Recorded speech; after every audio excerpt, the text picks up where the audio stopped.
الحمدللہ رب العالمین والصلاة والسلام علی سید الانبیاء والمرسلین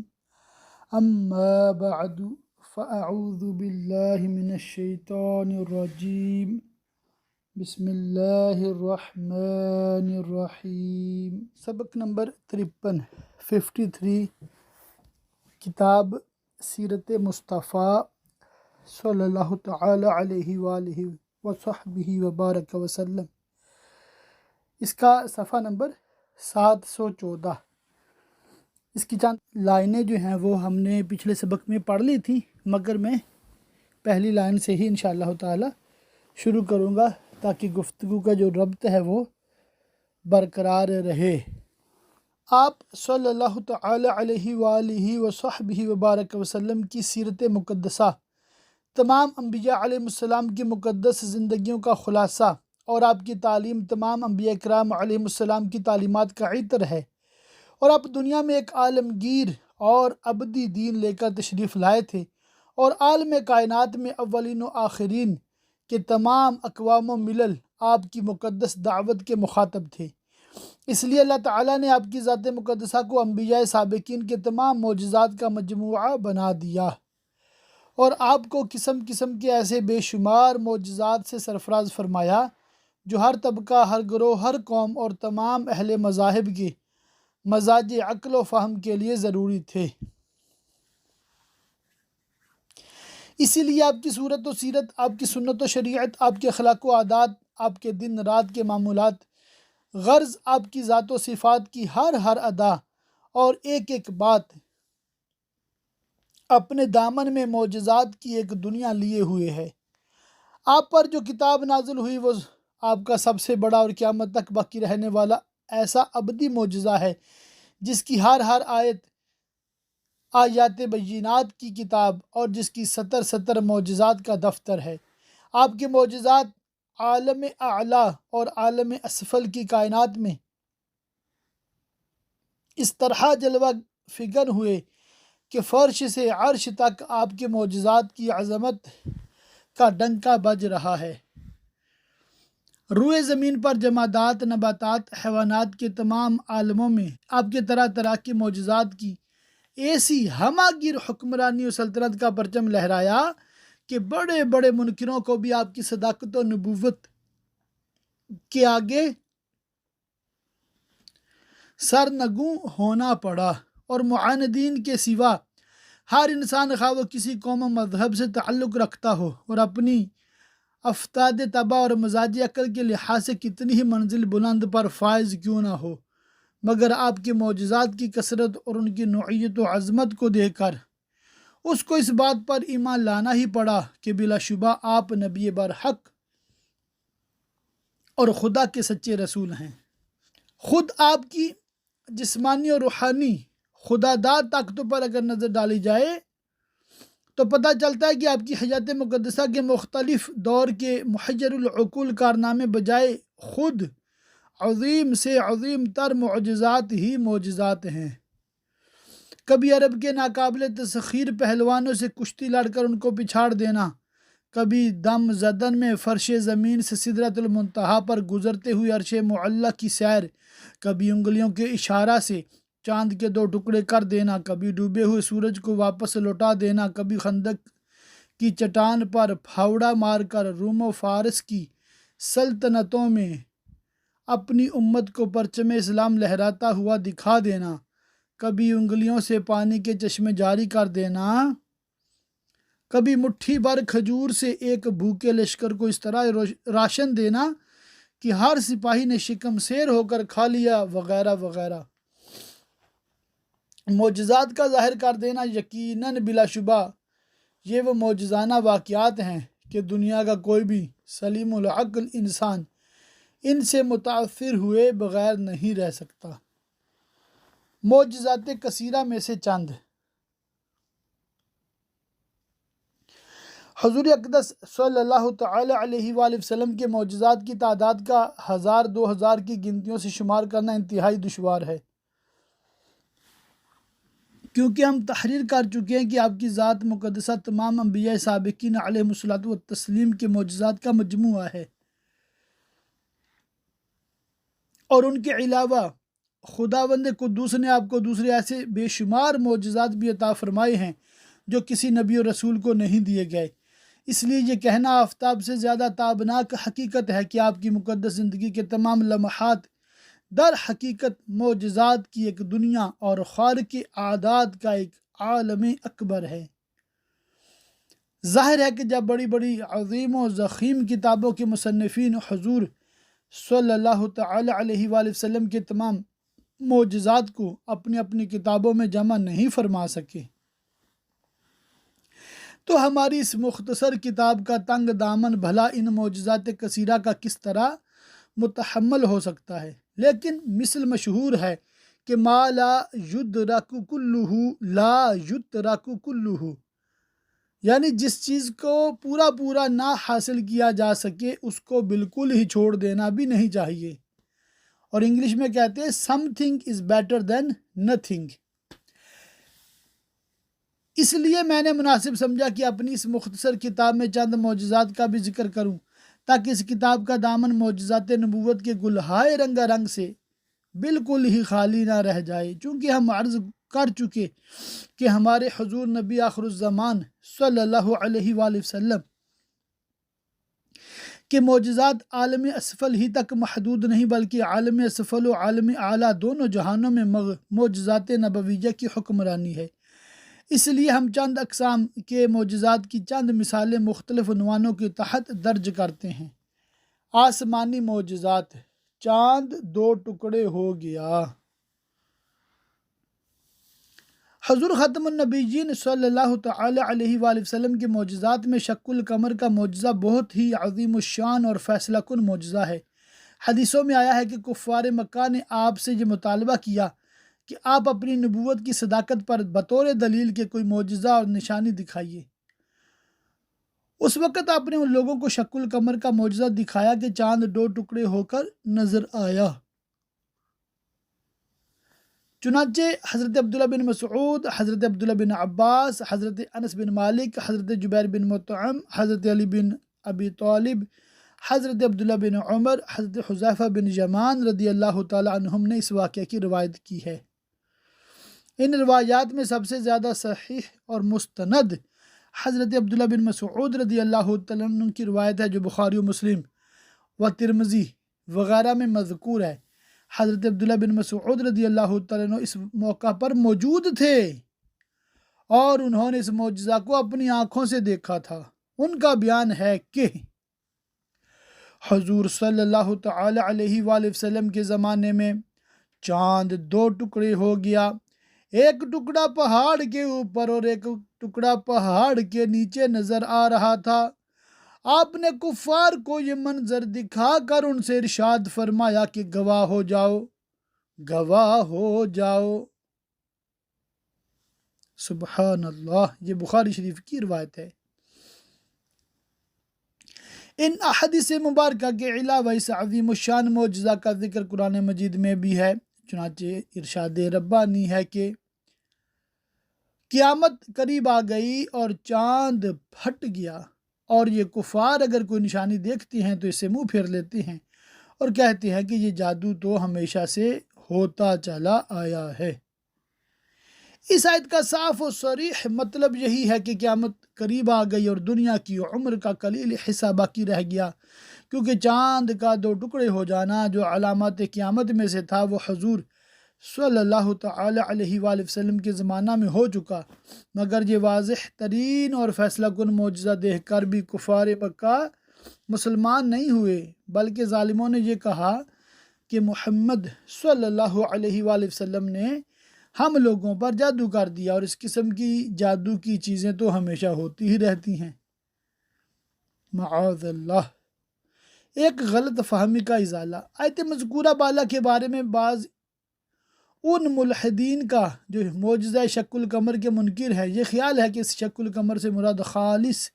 قیامت کے دن چاند کا ٹکڑے ٹکڑے ہونا ہے، جبکہ آسمان پھٹ جائے گا اور چاند ستارے جھڑ کر بکھر جائیں گے۔ مگر اہل فہم پر روشن ہے کہ ان ملحدوں کی یہ بکواس سراسر لغو اور بالکل ہی بے سروپا خرافات والی بات ہے، کیونکہ اولاً تو اس صورت میں بلا کسی قرینہ کی انشقہ چاند پھٹ گیا، ماضی کے صیغہ کو ینشقو چاند پھٹ جائے گا مستقبل کے معنی میں لینا پڑے گا، جو بالکل ہی بلا ضرورت ہے۔ دوسرے یہ کہ چاند شق ہونے کا ذکر کرنے کے بعد یہ فرمایا گیا ہے کہ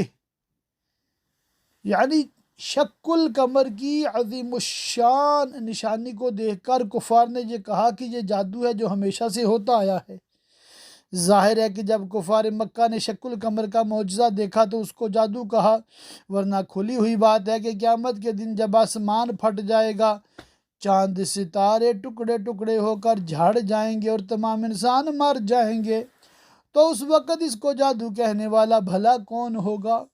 اس لیے بلا شبہ یقیناً اس آیت کے یہی معنی متعین ہے کہ حضور صلی اللہ علیہ وآلہ وسلم کے زمانے میں چاند پھٹ گیا، اور اس معجزہ کو دیکھ کر کفار نے اس کو جادو کا کرتب بتایا۔ ایک سوال اور جواب۔ ہاں البتہ یہاں ایک سوال پیدا ہوتا ہے جو اکثر لوگ پوچھا کرتے ہیں کہ شق القمر کا معجزہ جب مکہ میں ظاہر ہوا تو آخر یہ معجزہ دوسرے ممالک اور دوسرے شہروں میں کیوں نہیں نظر آیا؟ اس سوال کا یہ جواب ہے کہ اولاً تو مکہ مکرمہ کے علاوہ دوسرے شہروں کے لوگوں نے بھی، جیسا کہ احادیث سے ثابت ہے، اس معجزہ کو دیکھا۔ چنانچہ حضرت مسروق نے حضرت عبداللہ بن مسعود رضی اللہ تعالیٰ عنہ سے روایت کی ہے کہ یہ معجزہ دیکھ کر کفار مکہ نے کہا، ابو قبشہ کے بیٹے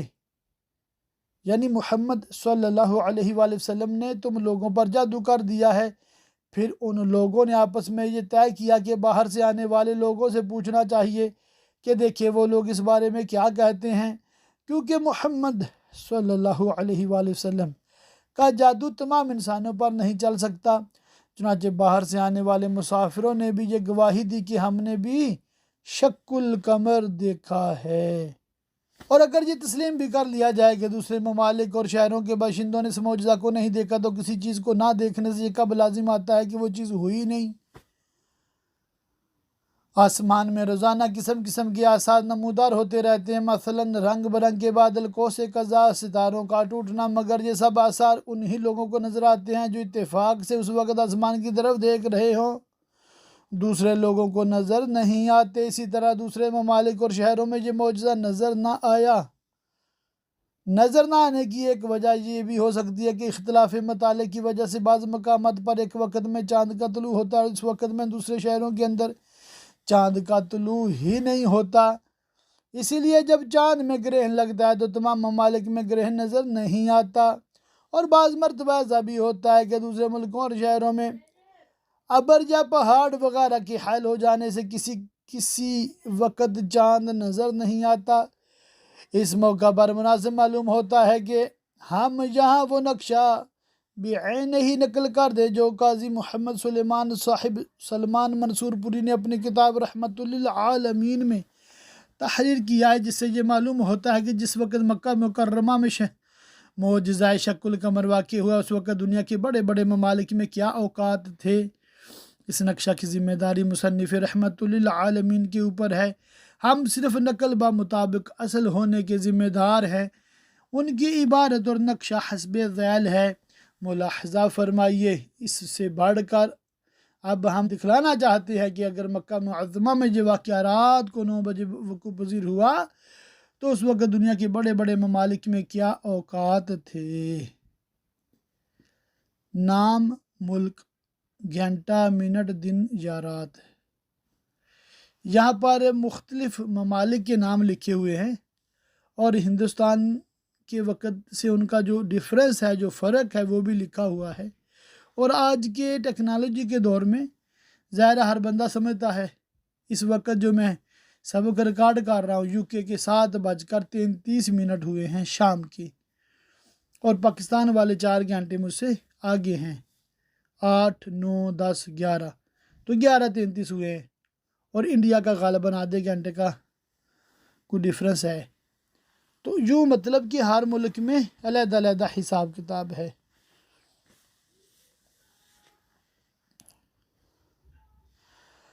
722 صفحہ پر ہے، سورج پلٹ آیا۔ حضور اقدس صلی اللہ تعالی علیہ وآلہ وسلم کے آسمانی معجزات میں سورج پلٹ آنے کا معجزہ بھی بہت ہی عظیم الشان معجزہ اور صداقت نبوت کا ایک واضح ترین نشان ہے اس کا واقعہ یہ ہے کہ حضرت بی بی اسماء بنت امیس رضی اللہ تعالیٰ عنہ کا بیان ہے کہ خیبر کے قریب منزل صحبہ میں حضور صلی اللہ علیہ وآلہ وسلم نماز عصر پڑھ کر حضرت علی رضی اللہ تعالیٰ عنہ کی گود میں اپنا سر اقدس رکھ کر سو گئے اور آپ پر وحی نازل ہونے لگی۔ حضرت علی رضی اللہ تعالیٰ عنہ سر اقدس کو اپنے آغوش میں لیے بیٹھے رہے یہاں تک کہ سورج غروب ہو گیا اور آپ کو یہ معلوم ہوا کہ حضرت علی رضی اللہ تعالیٰ عنہ کی نماز عصر قضا ہو گئی، تو آپ نے یہ دعا فرمائی کہ یا اللہ، یقیناً علی تیری اور تیرے رسول کی اطاعت میں تھے، لہٰذا تو سورج کو واپس لوٹا دے تاکہ علی نماز عصر ادا کر لیں۔ حضرت بی بی اسماء بنت امیس رضی اللہ تعالیٰ عنہ کہتی ہیں کہ میں نے اپنی آنکھوں سے دیکھا کہ ڈوبا ہوا سورج پلٹ آیا اور پہاڑوں کی چوٹیوں پر زمین کے اوپر ہر طرف دھوپ پھیل گئی۔ اللہ اللہ! اس میں شک نہیں کہ بخاری کی روایتوں میں اس معجزہ کا ذکر نہیں ہے، لیکن یاد رکھیے کہ کسی حدیث کا بخاری میں نہ ہونا اس بات کی دلیل نہیں ہے کہ وہ حدیث بالکل ہی بھی اصل ہے۔ امام بخاری کو 6 لاکھ حدیثیں زبانی یاد تھیں۔ نزہۃ القاری شرح بخاری کا لیکچر سننے والوں، عالمہ کورس اردو کے شرکاء توجہ فرمائیے، امام بخاری کو 6 لاکھ حدیثیں زبانی یاد تھیں۔ انہی حدیثوں میں سے چن کر انہوں نے بخاری شریف میں اگر مقررات و متابعات کو شامل کر کے شمار کی جائے تو صرف 9082 حدیثیں لکھی ہیں، اور اگر مقررات و متابعات کو چھوڑ کر گنتی کی جائے تو کل حدیثوں کی تعداد 2761 رہ جاتی ہیں۔ باقی حدیثیں جو حضرت امام بخاری علیہ رحمت کو زبانی یاد تھی، ظاہر ہے کہ وہ بھی اصل اور موضوع نہ ہوں گی، بلکہ وہ بھی یقیناً صحیح یا حسن ہی ہوں گی، تو آخر وہ سب کہاں ہیں اور کیا ہوئیں؟ تو اس بارے میں یہ کہنا ہی پڑے گا کہ دیگر محدثین نے انہی حدیثوں کو اور کچھ دوسری حدیثوں کو اپنی اپنی کتابوں میں لکھا ہوگا۔ چنانچہ منزل صحبہ میں حضرت علی رضی اللہ تعالیٰ عنہ کی نماز عصر کے لیے سورج پلٹ آنے کی حدیث کو بہت سے محدثین نے اپنی اپنی کتابوں میں لکھا ہے، جیسا کہ حضرت شیخ عبدالحق محدث دہلوی علیہ رحمہ نے فرمایا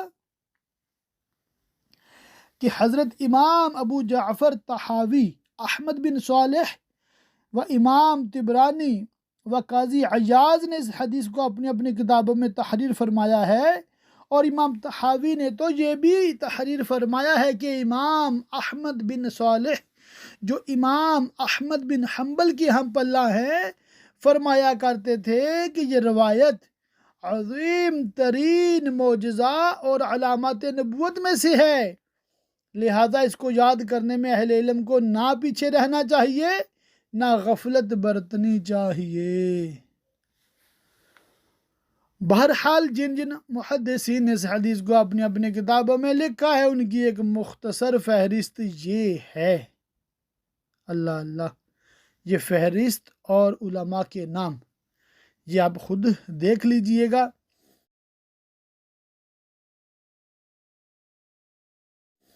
اس حدیث پر علامہ ابن جوزی نے اپنی عادت کے موافق جو جرحیں کی ہیں،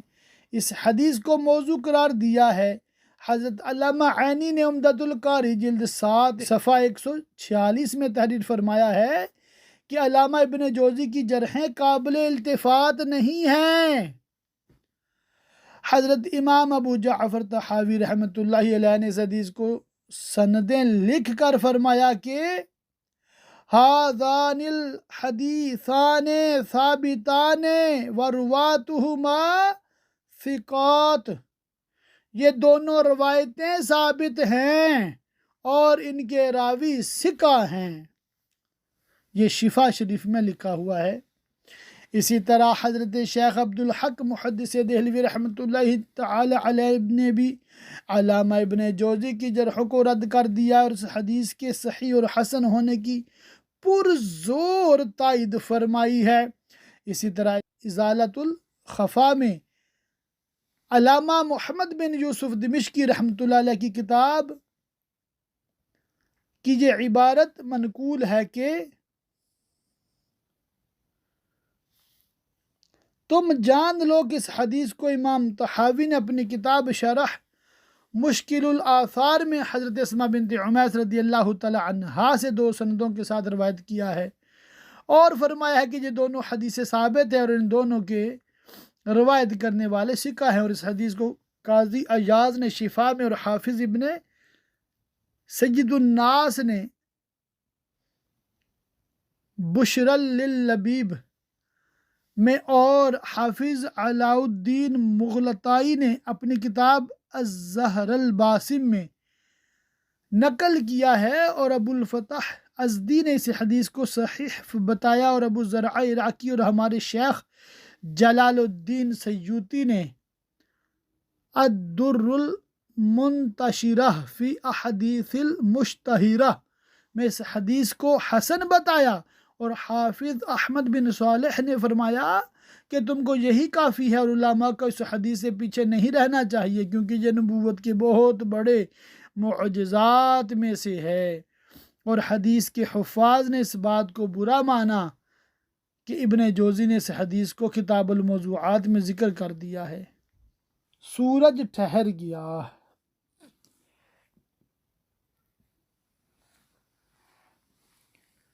حضور اقدس صلی اللہ تعالی علیہ وآلہ وسلم کے آسمانی معجزات میں سے سورج پلٹ آنے کے معجزہ کی طرح چلتے ہوئے سورج کا ٹھہر جانا بھی ایک بہت ہی عظیم معجزہ ہے،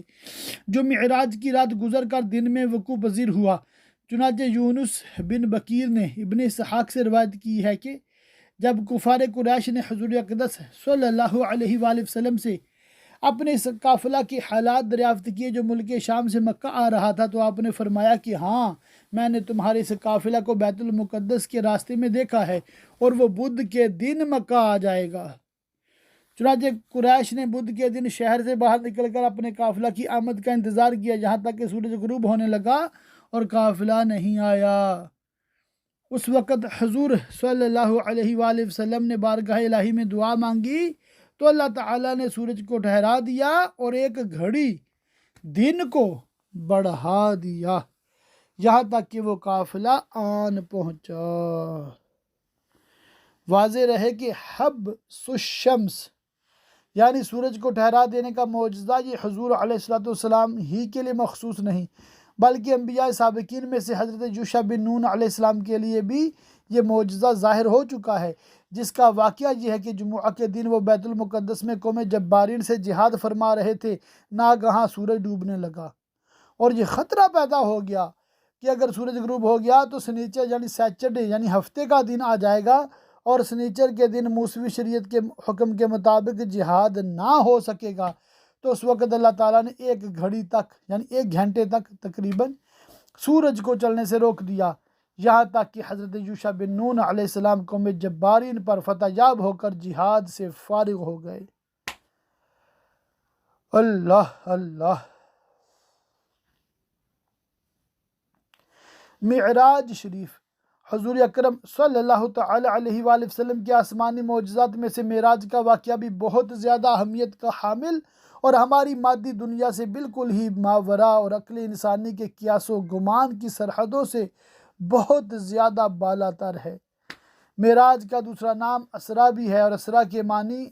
رات کو چلانا یا رات کو لے جانا، چونکہ حضور اقدس صلی اللہ علیہ وآلہ وسلم کے واقعہ معراج کو خداوند عالم نے قرآن مجید میں سبحان الذی اسری بعبدہ لیلا کے الفاظ سے بیان فرمایا ہے، اس لیے معراج کا نام اسرا پڑ گیا۔ اور چونکہ حدیثوں میں معراج کا واقعہ بیان فرماتے ہوئے حضور صلی اللہ علیہ وآلہ وسلم نے عرج بی مجھ کو اوپر چڑھایا گیا کا لفظ ارشاد فرمایا، اس لیے اس واقعہ کا نام معراج پڑ گیا۔ احادیث و سیرت کی کتابوں میں اس واقعہ کا بہت کثیر التعداد صحابہ کرام رضی اللہ تعالی عنہم نے بیان کیا ہے۔ چنانچہ علامہ زرقانی نے 45 صحابیوں کو نام بنام گنایا ہے، جنہوں نے حدیث معراج کو روایت کیا ہے، جیسا کہ ہم اپنی کتاب نورانی تقریرے میں اس کا کسی قدر مفصل تذکرہ تحریر کر چکے ہیں۔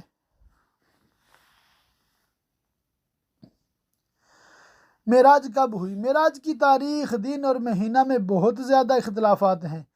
لیکن اتنی بات پر بلا اختلاف سب کا اتفاق ہے کہ معراج نزول وحی کے بعد اور ہجرت سے پہلے کا واقعہ ہے، جو مکہ معظمہ میں پیش آیا، اور ابن قتیبہ دینوری المتوفی 267 ہجری اور ابن عبد البر المتوفی 463 ہجری اور امام رافعی اور امام نووی نے فرمایا کہ واقعہ معراج رجب کے مہینے میں ہوا، اور محدث عبد الغنی مقدسی نے رجب کی 27ویں بھی متعین کر دی ہے، اور علامہ زرقانی نے تحریر فرمایا ہے کہ لوگوں کا اسی پر عمل ہے، اور بعض مورخین کی رائے ہے کہ یہی سب سے زیادہ قوی روایت ہے۔ معراج کتنی بار اور کیسے ہوئی؟ جمہور علماء ملت کا صحیح مذہب یہی ہے کہ معراج بحالت بیداری جسم و روح کے ساتھ صرف ایک بار ہوئی۔ جمہور صحابہ و تابعین اور فقہاء و محدثین نیز صوفیہ کرام کا یہی مذہب ہے۔ چنانچہ علامہ حضرت ملا احمد جیون رحمہ اللہ، استاد اورنگزیب عالمگیر بادشاہ، نے تحریر فرمایا کہ تفسیرات احمدیہ میں، اور سب سے زیادہ صحیح قول یہ ہے کہ معراج بحالت بیداری جسم و روح کے ساتھ ہوئی۔ یہی اہل سنت و جماعت کا مذہب ہے۔ لہذا جو شخص یہ کہے کہ معراج فقط روحانی ہوئی یا معراج فقط خواب میں ہوئی، وہ شخص بدعتی، گمراہ اور گمراہ کن و فاسق ہے۔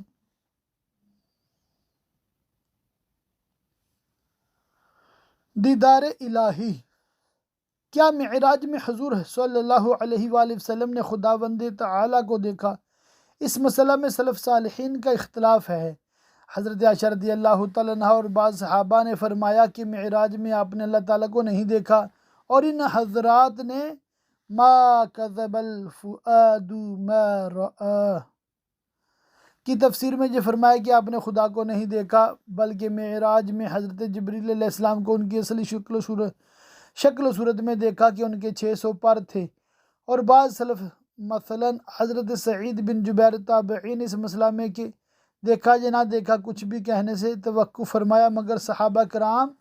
اور تابعین رضی اللہ تعالیٰ عنہم کی ایک بہت بڑی جماعت نے یہ فرمایا ہے کہ حضور اقدس صلی اللہ تعالیٰ علیہ وآلہ وسلم نے اپنے سر کی آنکھوں سے اللہ تعالیٰ کو دیکھا۔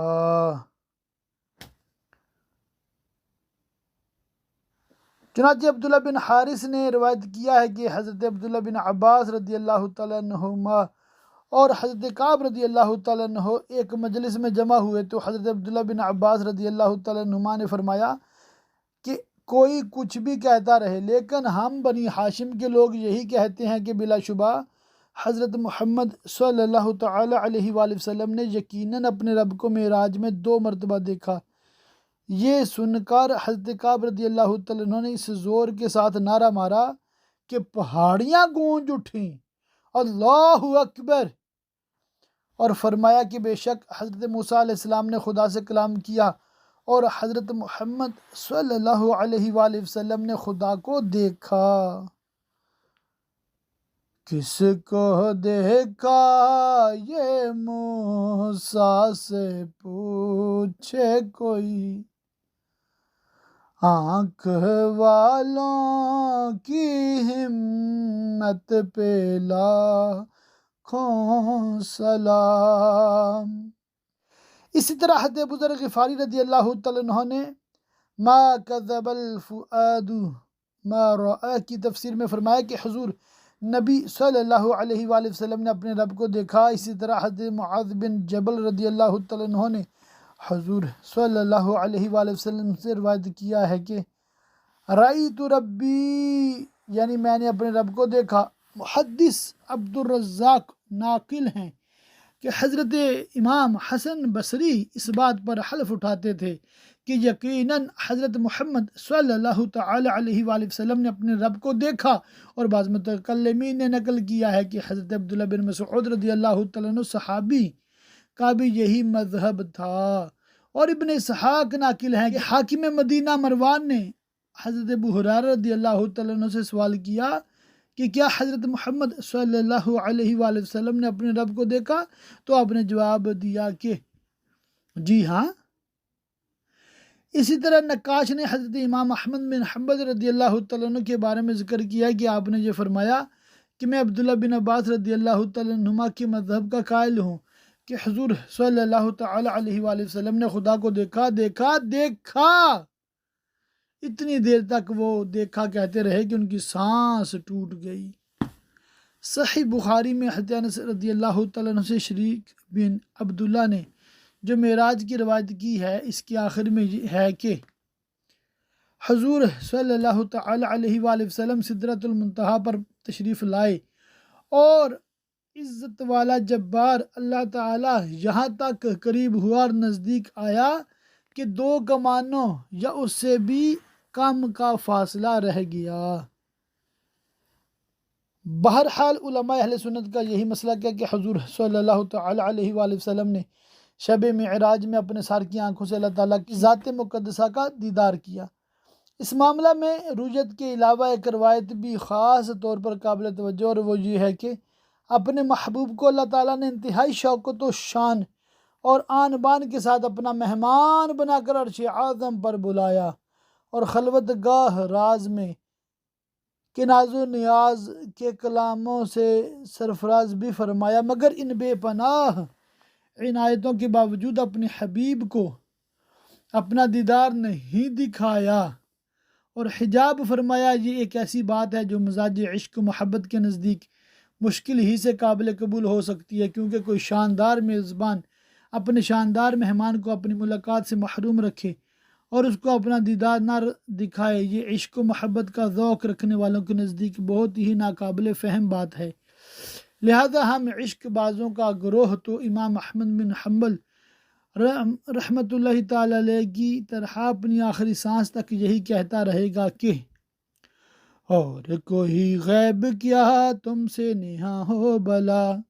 جب نہ خدا ہی چھپا تم پہ کروڑوں درود۔ ماشاء اللہ۔ اللہ تعالیٰ کی پاک بارگاہ میں دعا کہ اللہ پاک ہمیں علم دین سیکھنے، عمل کرنے اور سیکھ کر